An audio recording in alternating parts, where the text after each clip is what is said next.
God's story, Elijah. So part of God's story is about a guy named Elijah, and it goes like this. Elijah's job was to talk to God and tell God's special family, the Israelites, what God said. So he was called a prophet. Unfortunately, the rulers of Israel were King Ahab and his wife Jezebel.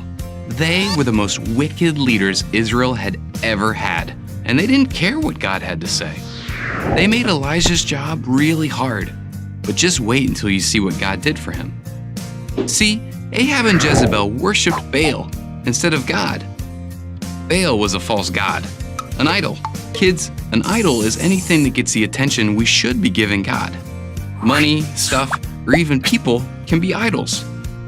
And when Ahab and Jezebel worshiped Baal, they turned a lot of God's family away from God too. But here's the thing. God wants all of our worship and love, and he totally deserves it. So God sent Elijah to tell Ahab and Jezebel that it wasn't going to rain for a while. There wouldn't even be dew. That means crops wouldn't grow. So the Israelites would run out of food. Then they would think Baal was angry, and they'd blame Ahab. When the king heard Elijah's message, he was furious. He wanted to kill Elijah. So God told Elijah to go hide in the wilderness. And just like he had said, there was no rain. In fact, for 3 more years, it was dry.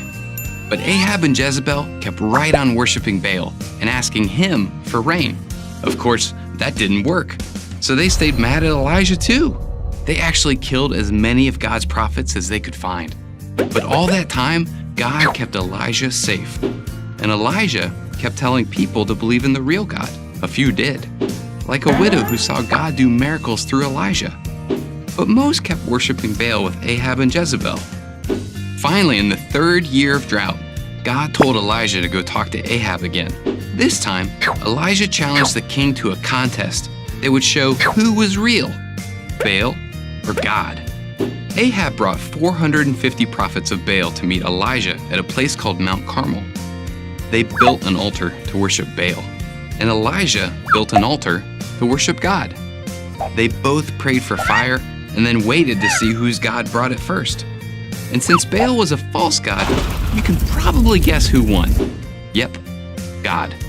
In fact, he sent so much fire, it burned up Elijah's altar and everything around it. After that, Elijah prayed for rain, and God sent it. It seems like maybe Ahab and Jezebel would follow God after that, right? But they only got more angry. Jezebel sent Elijah a message that she was going to kill him, so Elijah ran away again. This time because he was scared. Even though God had kept him safe for years, he wanted to quit being a prophet. He didn't think anybody listened to him anyway. He laid under a tree and said, "I've had enough, Lord." Then he went to sleep. God must have understood how Elijah felt, because guess what he did? First, he sent an angel to cook Elijah some bread. Then God let Elijah see him. Elijah had talked to God a lot, but he'd never seen him. While Elijah was waiting for God, he saw a windstorm, then an earthquake, then a fire pass him by. But God wasn't in any of those. Then he heard a gentle whisper. There was God. Elijah had spent his life obeying God, even though people wanted to kill him for it. But guess what? Ahab and Jezebel never could kill Elijah. Actually, Elijah didn't die, not even of old age. Instead, God sent a chariot of fire, and Elijah rode it right up to heaven. We don't know exactly how that happened, but it did. God didn't make Elijah's job easier, but he did take care of him. And in the end, Elijah got to be with his God, the real God, in heaven. And that's the story of Elijah. So in case you missed it, here's the quick version. Elijah was a prophet. Ahab and Jezebel worshipped idols. Elijah gave them messages from God. They got mad. God told Elijah to run away.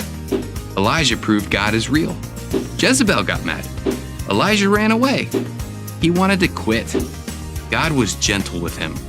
Ahab and Jezebel couldn't kill Elijah. God took Elijah to heaven in a chariot of fire. And that's part of God's story.